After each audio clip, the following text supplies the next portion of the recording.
morning to you, wherever you are, because it is Morning Somewhere! for September 30th, 2024. My name is Bernie Burns, sitting right over there.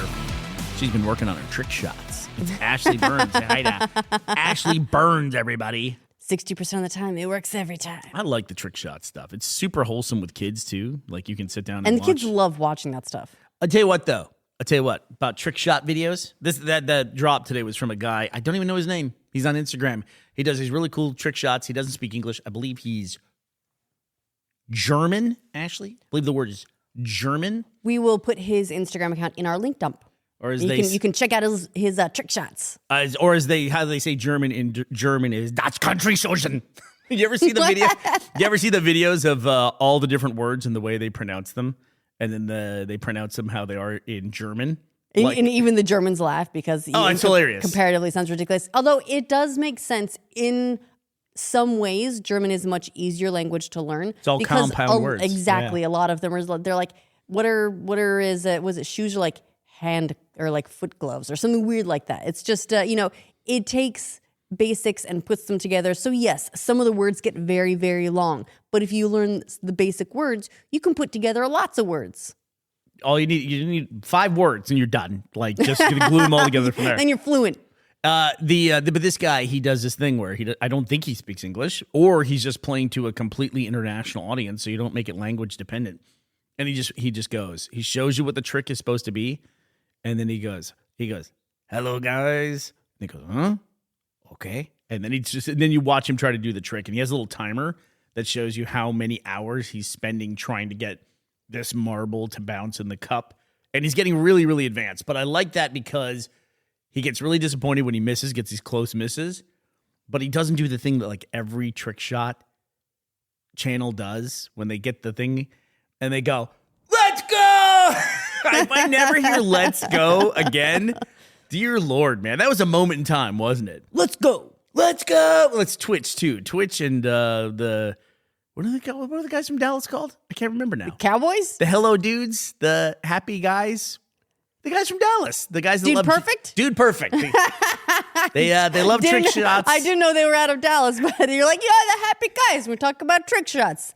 Gotta be Dude Perfect. They still are. I'm still sure they're still going. They were exceptionally brand safe. They had a thing that is really important in America where they don't swear, they're not off color at all, and then in the background, they really like Jesus. That's a recipe for brands loving you. It's like not too much Jesus, but just like a hint of Jesus. Sprinkle a little Jesus on there, and everyone's happy. Just every now and then. Like you throw in the word blessed every now and then, you're like, You're right, except now that's just like is that a Gen Z term? Hashtag blessed? I don't think Or is that a millennial hashtag? I always associate that with like trad wife. Like that would be a hashtag. Happy Monday, everybody. It is September 30th. We are off to the races for the last day of September. We're talking about random shit. Yeah, already off on a complete side tangent. This has nothing to do with anything we intended to talk about. But what's up with Dude Perfect and a sprinkle of Jesus? Well, that's us and the trick shot guy who only speaks German, right? That's our whole podcast. Is at the beginning we go, "Hello, guys," and then 1,000 tangents, and at the end, okay. That's exactly it. All right, what are we talking about today, Ash? What's the crack? What's going on out there? Well, I found out. DC and Marvel have lost a trademark. They had fucking losers. They had a trademark for superhero. This is interesting to me. They had a shared trademark between the two companies shared the trademark for the term superhero. And that included like super space hero, super dash hero, superhero, all one word, and so on and so forth, like all the variations of superhero you could have. This is something they've had since the 70s. I'm learning a lot here. I'm learning that they had a trademark on the term superhero, which I kind of get. Is that the ultimate genreification of something? I'm sure people could go back and point at like, there's always been, like going back to like Achilles. There's been heroes of myth. And the Three Musketeers. But a superhero is a thing that somebody had to make at some point in time. You know what I mean? And it is a popular thing, so it makes sense. What I'm really learning from this, you can share a trademark? Isn't that exactly the opposite of what a trademark is? Yeah, this is something that I found absolutely fascinating, that rival companies banded together to stop anyone else from using the term. That's a cartel, right? You know what that is? That's collusion. But the thing is, we're now speaking in past tense because they've lost it. It was challenged in court by, of all things, super babies. They basically challenged the trademark, saying that you shouldn't be able to trademark this term, that it is a genre, that it is should be able to be used by everyone. And then apparently the reason that Marvel and DC lost it is they failed to respond. They just didn't respond to it. Maybe they're like, are we even going to fight this at this point? They had initially filed for an extension to respond, I believe, and then they didn't get that in time. They didn't file another extension.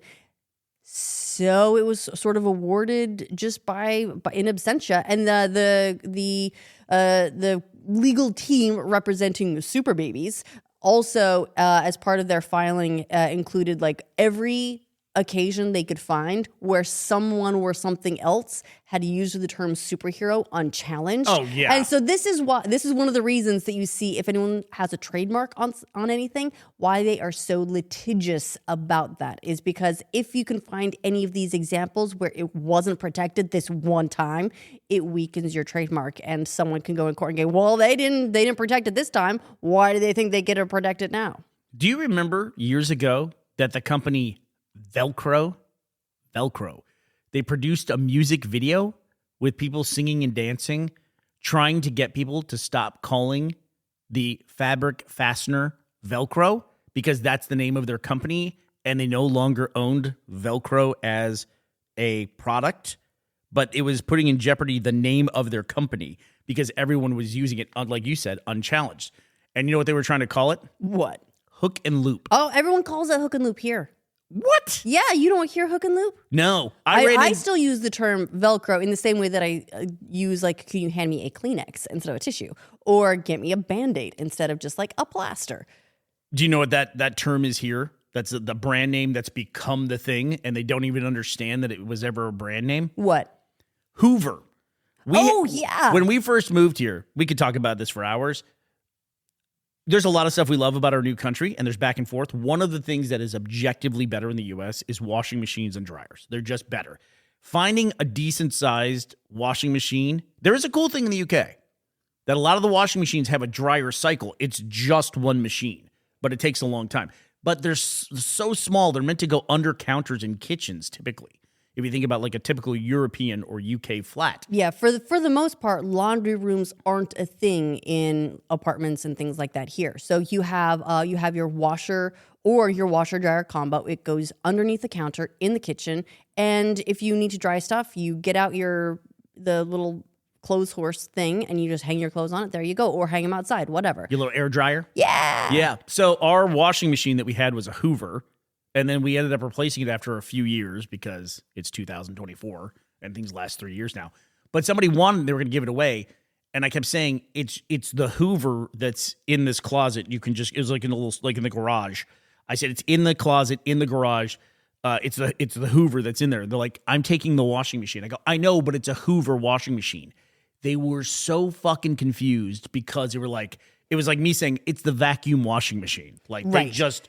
The word means vacuum here. Yeah, we've also gotten a little bit confused occasionally where someone will talk about Hoover, and we're like, I don't think we have a Hoover. Right, right. Even like the one that everyone has here, the vacuum cleaner. That is a Hoover. It's Henry Hoover. Is it the one with the face on it? Yeah, so okay. There's this very specific vacuum that everyone in the UK seems to have. His name is Henry Hoover. I think there's also like a Mrs. Hoover or Henrietta Hoover or whatever. That's the pink one. Is it Henry with a bow on his head? Is that what it is? Basically, like it's Ms. Pac-Man. And it's this little red vacuum with eyes on it. And the hose comes out where his nose would be. Yes. Right? And it's the Henry Hoover. It's like a really... It's ubiquitous. It's incredible. It seems very Japanese because it's like very cute and like everyone has it. And they're great. I mean, they work great. But that is a Hoover brand Henry model vacuum. Is that right? Yes, seems that way. But for some reason, everyone just calls now every single vacuum is a Hoover, period. So anyway, off on a tangent. So that's the kind of thing. We'll link in the link dump the Velcro music video that they did. But it's very well produced and highly done.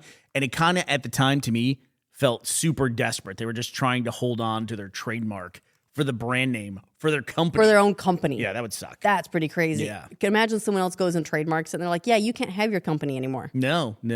There's weird stuff like that with DC. They didn't Marvel. They just kind of decided to play ball. Like, do you know what the original name of Shazam, the DC character, is? What? Captain Marvel. Oh, right. Yeah. Right.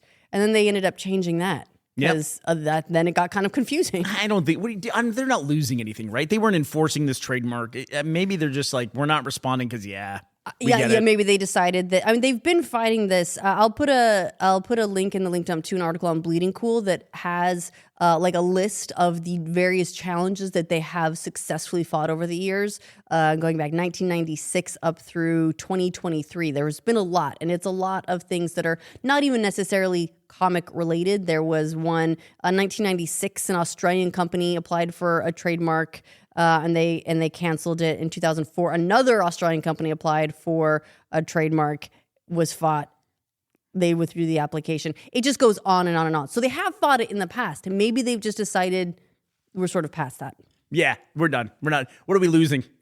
Right. I always ask myself, you can spend a lot of energy fighting these things, but what am I losing at the end of the day? Yeah, they're already ubiquitous. Yeah. What I'm hearing is we should start a superhero team using Now we can. Hooverman. Xerox, who clones himself, Band-Aid, Kleenex. we can just have, and then Velcro, their evil enemy, Velcro. All the brand names that are in jeopardy of being lost. All right, well, sorry for your loss there, Marvel and DC. It's been a tough decade for y'all, you fucks. It's been a tough decade as well for events. We've got another Wonka event on our hands. Are you ready for this? Let's go back to the OG Firefest. It's a new Firefest. Yeah, Firefest, I feel like, was a completely different scale. They're making another Firefest, by the way. They're trying to get Firefest 2 off the ground. I actually don't like, I used to joke about Firefest more, but then I watched a documentary about it. And then what you don't realize is all the local people who were like heavily invested in this with time, like they quit their other jobs. Where was it? It was on the Bahamas? I'll look it up. Yeah, but they quit their jobs to do it. And there was one lady in particular, she thought, I'm going to be working on this for 10 years and I'm on the ground floor for this thing. And it just was like some guy tried to put together something that was way above his pay grade, and it just didn't pan out. And that's what this Bridgerton thing sounds like to me. There was a Bridgerton ball, and they were going to have this, the Bridgerton is it fair to call it a Victorian era? Regency, I think. Thank you. But yes, so so Bridgerton is a series on Netflix based on a series of books where it's sort of Regency era romance. What is Regency era? What does that mean? It's Queen Charlotte, which is she was. Are we talking like Jane Eyre, like that, like Pride and Prejudice, like that era? Yeah, more that era than like proper Victoria. It wasn't Queen Victoria, it's Queen Charlotte. And she was married to King George, the one who went a bit nuts. Oh, that king. I believe. I look, my Bridgerton history is not up to par. I can tell you all about pretty dresses and that it's glances across the room and then suddenly people are naked. Yeah, that's the part I know too.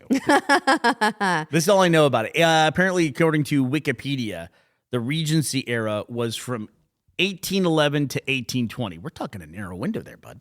200 years ago. Yeah, well, but it's very specific in this. So it's a very fun series. It does a lot of interesting things like all the string quartets in the bands and things like that. They're playing covers. They're playing string covers of modern songs. So it's got that sort of very modern sensibility to it. What was the first thing you remember doing that? Well, I used to listen to Vitamin String Quartet, so I don't know that I could place it in a specific movie or anything. I used to think Vitamin String Quartet was awesome. I'd be like, yeah, this is String 9 Inch Nails. I'm pretty radical. When did you listen to that? Oh, years ago. I was maybe 20, okay. 25. The thing that I remember really doing it well, where it kind of reached the zeitgeist, was BioShock. Was it BioShock Infinite? Oh, yeah, where they had the bands playing barbershop quartet versions of modern songs. That was cool. It's that kind of thing where like you hear something and it's familiar but not quite, and then you sort of realize what's happening, right? But it makes like Hook and Loop. But it takes something and it's familiar, but inserts it into this like other glamorous historical world. So it's really, that's why I think it was almost like historical fantasy, where this is not real. This is not a proper historical. It's not going down all the events. It's using this era as a set piece, right? As Gotcha. almost like another character. But it's not trying to be historically accurate in any way. Like, I don't know. Were scissors invented by this point? That was something that some people who are really into history would be like, no, you can't have scissors. And they're going to be like, you know, we want scissors. Scissors are convenient right now. People will pick that stuff apart, but at the same time, we keep learning over and over again that humans had things way earlier than we realize. Like, they might have even become popular because somebody decided to mass manufacture them. But people had, well, there were tailors, for God's sake. I mean, look what everyone's wearing here. You know? Right. It's the Regency era, for fuck's so sake. there's an event Not the Neolithic period. that just took place in Detroit that was going to be this very glamorous Bridgerton-themed ball experience. And there's a lot of events like this that happen all over the world. See, that's another anachronism. I don't think in this era glamour existed in Detroit. Sorry, go ahead. So there's these events that take place all over the world. I follow a lot of them on Instagram, actually, because I love it. There are a lot of these like fantasy balls where people will put on these like insane ball gowns or dress up as these fantasy characters, something you don't get to do every day. And they just go and they all have a wonderful night out dancing and stuff. And so this was supposed to be another event like that. Instead, it was kind of a Willy Wonka situation. Yeah. So if you remember the Wonka event that took place in Glasgow, where they turned up and there was this is where the sad Oompa Loompa. Sad Oompa Loompa came She's from. still going, by the way. I think she's headed to Broadway at this point. Good for her. I have like a new Mount Rushmore with her and the Hawk Tuah girl. But in a way, this event was even more sad because you go to you have parents taking their kids to this event in Glasgow, right? And they've got an afternoon ruined. These ladies were paying like $500 for these gorgeous ball gowns and like arranging this whole fancy, amazing night out. And they turned up, and instead of like, violins and all these like amazing things, they had a pole dancer. There was a pole dancer at this. That's what someone arranged as the entertainment for this event. I'm going to say this now, and this is a generalization. This event was arranged by a dude.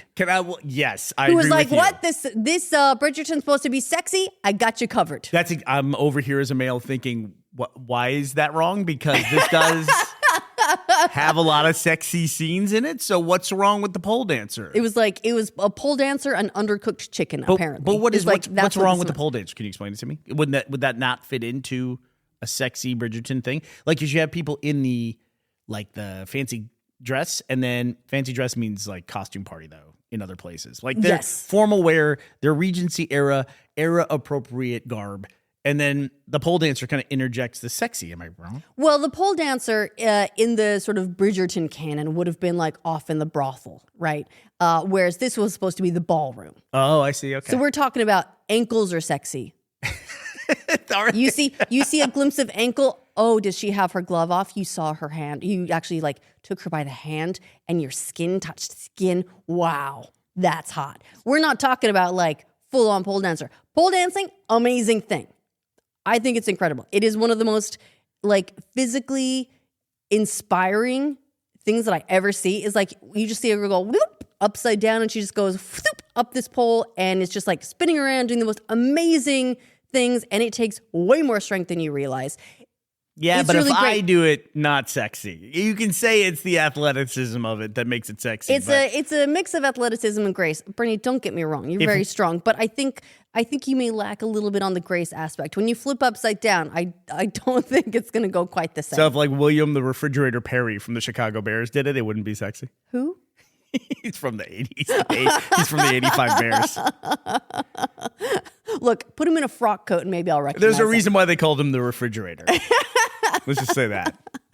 So these poor girls all got really like absolutely glammed up, turned up to this like empty ballroom. There was like no greeter on hand. They did have a photo op. The photographer, Bernie, couldn't even like he could only airdrop photos. So all the girls with Android phones had to resort to like taking pictures of the photos on his phone. What? And that was the best. Yeah, I know. That's what the level of this event. Just take a photo. Absolute skin I'm taking a photo with you. Okay. And it makes me so sad. It's awful. It makes me so sad as well. Especially because there are events that do work and that do go off and they're absolutely these amazing things. And I see video of them all the time.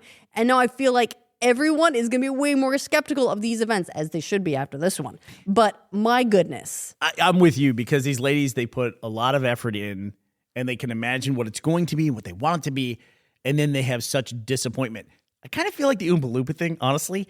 Kids don't know it's bad unless you tell them it's bad. Like, kids really don't know. They really don't know if something's bad or not. If there was a ball pit in the middle of the Oompa Loompa thing, kids they wouldn't care at all. They'd be like, great. If you I'm walked in out that ball pit. and you were like, wasn't that great? To be like, it was so great. Because kids have a better imagination. I got a jelly bean. Right. I got My one jelly bean. quarter cup of lemonade or whatever.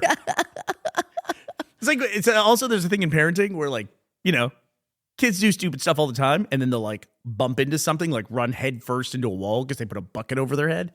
And then there's a moment where they look at the adults to figure out if they're hurt or not. They do this. They look at you and you look at them. And if the adults go, oh my God, then they lose their mind. But if you go, nice job, buddy, they're invincible, basically. That's like one of our favorite comic strips of all time, which we go back to on a regular basis, is it's a dad is out at a park with his kid, and a meteor lands on the kid, and so a bystander is going, "Oh my God!" And he goes, "No, don't say anything." And then the kid crawls out from under the meteor and goes, "Dad, I got hit by a meteor." And then he goes, "Yeah, I saw, bud, real cool." And the kid's totally fine. They're indestructible. You just gotta like, for the most part. Yes, you just gotta wait. If they decide to cry first, then they get the hugs. But if you just go like, "Oh my God, are you?" Then they know they can get lots of hugs, and they're going straight for the tears. They'll go straight for the tears. But without it, they're basically like superheroes. Yeah, but if Marvel can sue the shit out of them. Super babies. Well, I'm sorry, everybody who went to this Bridgerton thing. That's really disappointing. I saw some ladies out there in their really lovely gowns standing in the rain. I saw those photos you were showing me.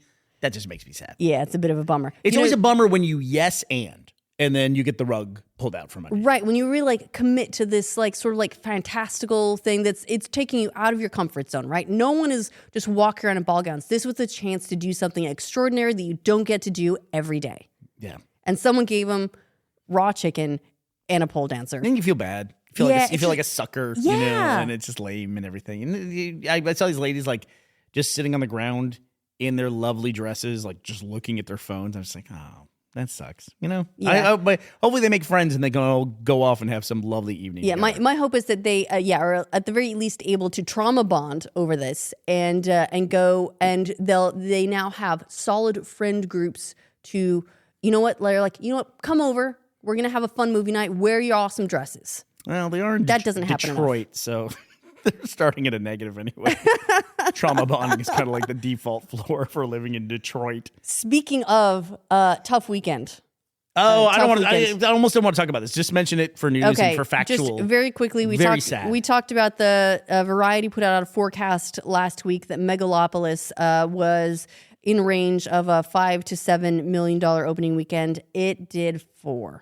God, did like 20% under their poor estimates. Right. And I feel really bad for this because, first of all, it's a stacked cast. Second of all, I have a lot of respect for someone who is going to self-fund their life's work. Oh. This is the project that he has wanted to make for years and years and years. And for years and years and years, the studios told him, no, this ain't it. And so he said, this is my magnum opus. This is what I want to do. It's going to be amazing. And self-funded it. Said, I believe in this so much, I'm going to put $120 million of my own money behind this project and self-fund it. And it's a lot of money. It's a lot of money. And I know people think of him as a very rich, successful director, but at the end of the day, $120 million walking out the door is still $120 million. Where do you think he made his most amount of money from, do you think? I'm going to hazard a guess here. Godfather? Nope, he had a wine. He was one of the first people really? with a... I mean, this is a long time ago, like in the 90s. He had a Francis Ford Coppola vineyard, and he was the first person to get into the beverage thing, which just exploded for celebrity investment.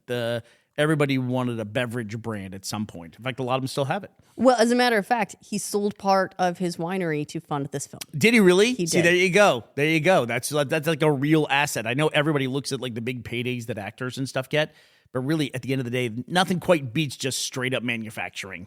like Right. an actual real It's why you business. see so many of the celebrities now. They're like, here's my tequila, here's my gin, here's my alcohol, here's my, I don't know, coffee. Mobile brand, Right.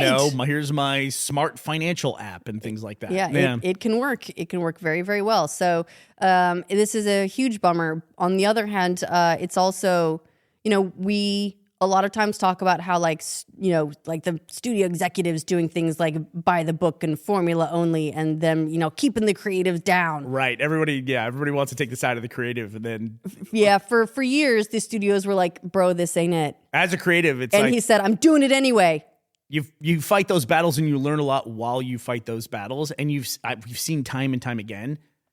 I have to watch this when I'm working on stuff. It's just like, if you just go unchecked with one person's vision, it can be incredible, or it could just be something that's only relevant to one person in the world, Yes. I haven't honestly, I was trying to find a positive review of Megalopolis, and I was having a very difficult time trying to find someone who had something positive to say about it, which is unfortunate. Yeah. I've heard a lot of people say that it has a very strong vision. They're just not sure what that is. All right. Well, can I cover one other news topic in brief? I just like the pivot now from the language that's being used.